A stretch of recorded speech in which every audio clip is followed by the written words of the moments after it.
Sehat Bu, wajib sehat. Sehat Bu. Wajib sehat ya. Tapi mukanya kok lesu. Oke, ya selamat pagi anak ibu semua. Pagi Bu. Sebelum kita memulai pembelajaran kita, ada baiknya kita berdoa. Ibu minta tolong dengan Rafael memimpin kita dalam doa. Silakan Rafael. Teman-teman, sebelum kita mengikuti pembelajaran pada pagi hari ini, ada baiknya kita terlebih dahulu berdoa terhadap kepercayaan masing-masing. Doa mulai. Sebelumnya ibu mau pastikan dulu mikrofonnya bisa nggak? Bisa mendengarkan suara ibu semuanya? Bisa Bu. Bisa ya?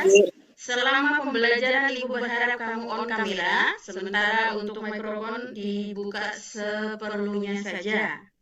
Sebentar ibu lihat dulu dari presensi kita. Seperti biasa ibu lihatnya dari attendance list. Semuanya sudah bergabung sesuai dengan waktu yang sudah kita tentukan jadwal belajar kita hari ini. Nah, ibu mau bertanya dulu nih. Pelajaran ini sudah pernah kamu pelajari dulu waktu SMP. Apa yang dimaksud dengan statistika? Statistika itu adalah ilmu yang mempelajari tentang suatu cara mengumpulkan atau menganalisis dan hingga menyajikan suatu data, Bu. Oke.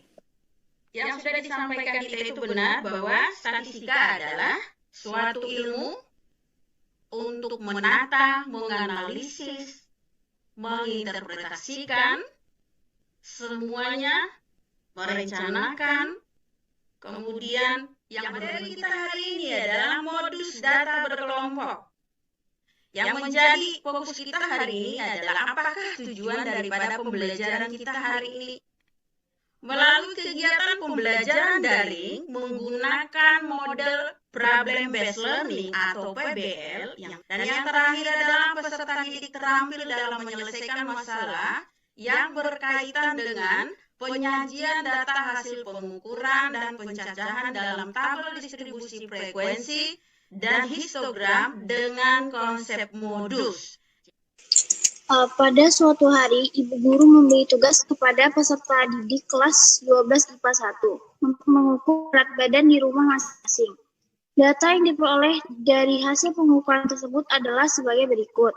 40, 45, 45, 46, 47, 48, 48, 50, 50, 50, 51, 51, 51, 52, 53, 53, 54, 55, 58, dan 64. Nah, kira-kira ada berapa data itu?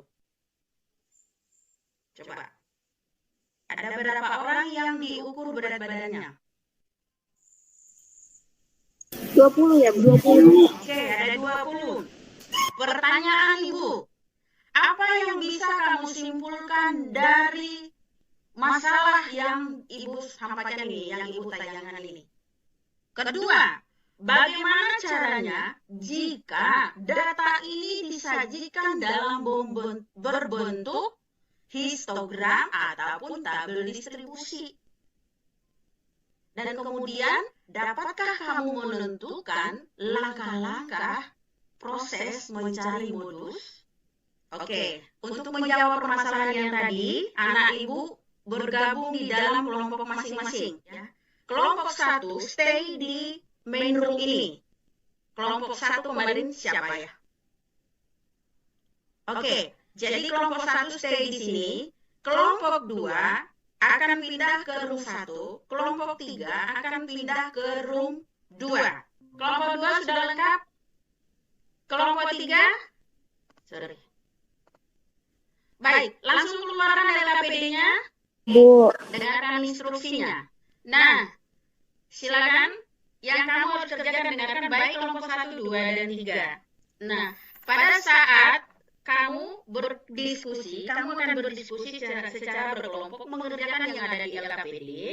Namun pada saat pengerjaannya itu ada yang ibu nilai dari kamu. Yang pertama itu adalah bekerja sama, jujur, kemudian tanggung jawab, dan kemudian disiplin. Nanti juga ada penilaian secara kelompok. Yang ibu sampaikan tadi itu penilaian secara pribadi, kemudian ada secara kelompok cara-cara menentukan langkah-langkah seperti yang ada di LKPD itu. semua kelengkapannya dan bagaimana cara penyampaiannya. Baik, silakan. Yang juga boleh share screen di room masing-masing. Satu orang menampilkan, yang lainnya bisa bekerja sama memberikan jawabannya seperti apa. Silakan. Sudah nampak kan teman-teman LKPD-nya? Sudah.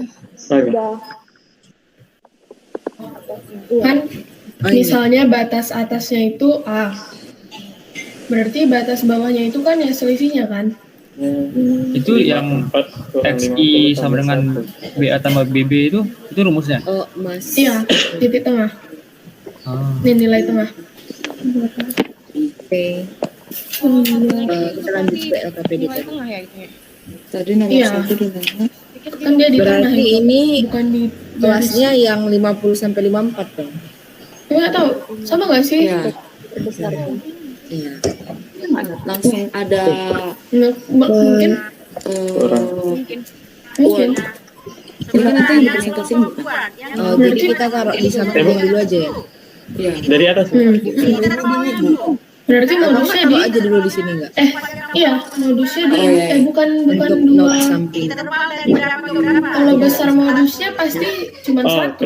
kelas modusnya ini Bu, kelas Dua ketiga itu Bu. letak 0,5 ini. Ini Itu ya? 10 juga frekuensinya.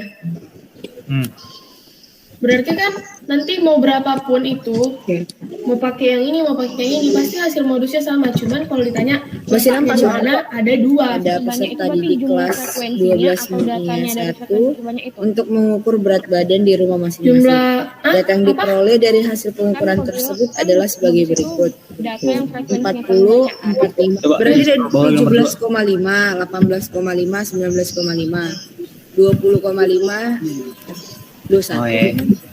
Iya, baru nanti data berikutnya kan 22,5, 23,5, pas tuh tengahnya 24,5. Iya. Betul. Iya. Salah tahu Yohanes. Betul aku bilang, aku bagi 2 tadi. Ibu minta dari kelompok 3 duluan. Yang mereka jawab kelompok 3, Ibu minta hanya nomor 1 saja, boleh ditampilkan. Silakan.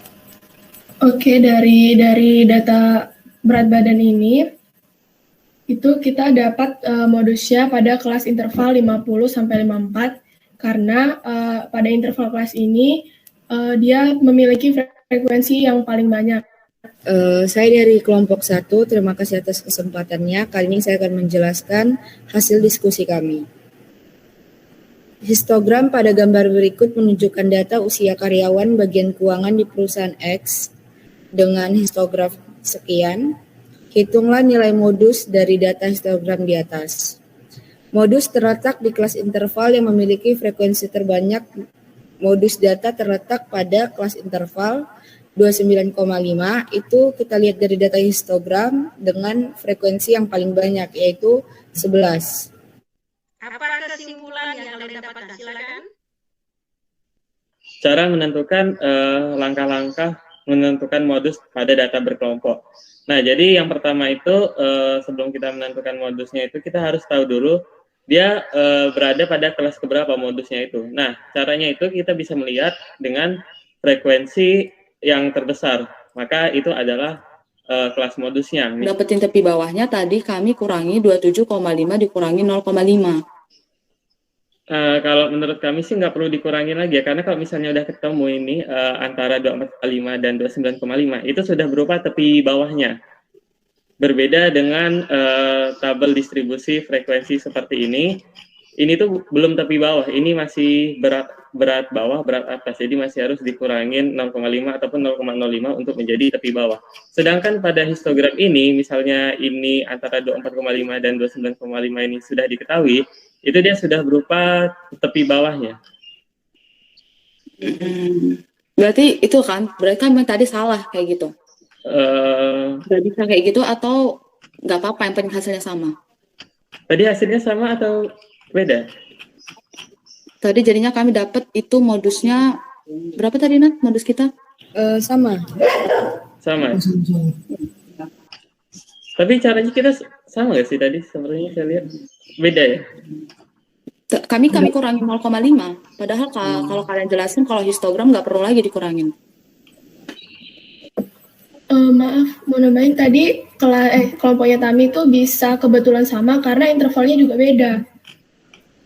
Interval kalian itu 27,5, sementara intervalnya itu dari 27. Kalau 27 dikurang 0,5 harusnya kita beda.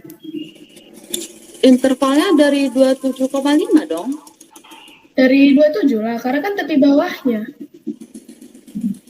Kan nyari tepi bawahnya dari 27,5. Nyari di ini kayaknya deh. Kalau mereka udah langsung ke tepi bawah. Kalau kita kayaknya masih di kelas bawah. Baru kita 0,5 baru dapat tepi bawah. Ibu bantu menjelaskan bahwa apabila dalam histogram itu berarti harusnya sudah tidak dikurangi lagi. Yuk. Nah, Ibu tambahkan. Dalam penyajian data dalam histogram itu ada berbagai macam. Ada yang sudah ditampilkan tepi bawah, ada yang ditampilkan masih sama dengan tabel yaitu batas bawah. Ada yang ditampilkan itu dengan titik tengah seperti soal nomor 2. Kesimpulannya hari ini pelajaran kita, apa yang kalian sudah simpulkan tadi anak ibu semuanya, bahwa modus adalah ukuran pemusatan data yang digunakan untuk menyatakan kejadian yang paling banyak terjadi atau paling banyak muncul.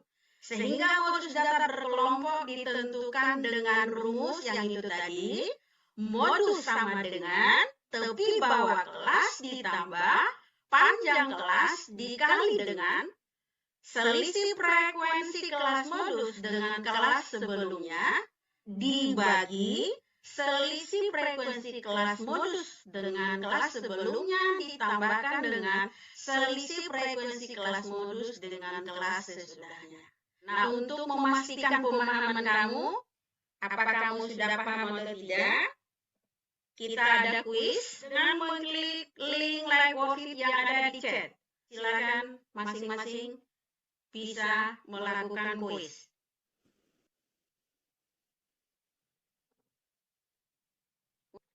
Dengan kuis ini, kamu akan terlihat apakah kamu sudah memahami langkah-langkah menentukan nilai modus tadi, apakah kamu sudah bisa menentukan, dan apakah kamu sudah terampil bisa menyelesaikan soal-soal yang berhubungan dengan modus. Kuisnya selesai?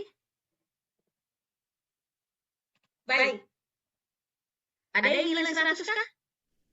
Tidak ada. 90? 97, Bu. 97. Jadi pada intinya paham hanya saja di ininya ya, di pembuatan spasi atau tanda. Jadi sebelum kamu mengerjakan soal, kuis atau apapun itu yang pertama sekali kamu lakukan adalah baca petunjuknya dengan benar. Ya, ada ibu buat di sana, jangan menggunakan spasi. Karena ketika kamu memasukkan spasi, itu akan dihitung satu karakter ya. Satu karakter berarti ada penambahan di dalam jawaban tersebut. Mudah-mudahan pelajaran kita hari ini bisa kamu pahami dengan benar. Ibu sarankan jangan pernah berhenti untuk latihan. Karena matematika kalau dibaca saja, dia akan sebentar saja tinggal di benak kita. Namun dengan kamu berlatih banyak, ulangi lagi soal-soal yang ada di modul, di bahan pembelajaran yang Ibu sudah kasih, ada soal-soal juga di sana. Silakan berlatih untuk menambah pemahaman kamu. Karena ini adalah materi kita yang terakhir di bagian pemusatan data, maka belajar di rumah kita pertemuan berikutnya ada ulangan harian. Itu aja hari ini, Nak. Terima kasih. Ada yang mau ditanya lagi ke Ibu? Baik, sebelum kita sudahi, yang buka dua tadi, silakan ditutup dalam doa, Nak. Teman-teman, untuk mengakhiri pembelajaran pada pagi hari ini, mari kita tutup dengan doa dengan kepercayaan masing-masing. Doa mulai. Doa selesai. Baik, terima kasih Rafael. Baik anak ibu, sampai di sini pembelajaran kita hari ini. Terima kasih, Bu. Baik, Bu. Terima kasih, Bu. Selamat pagi. Bu.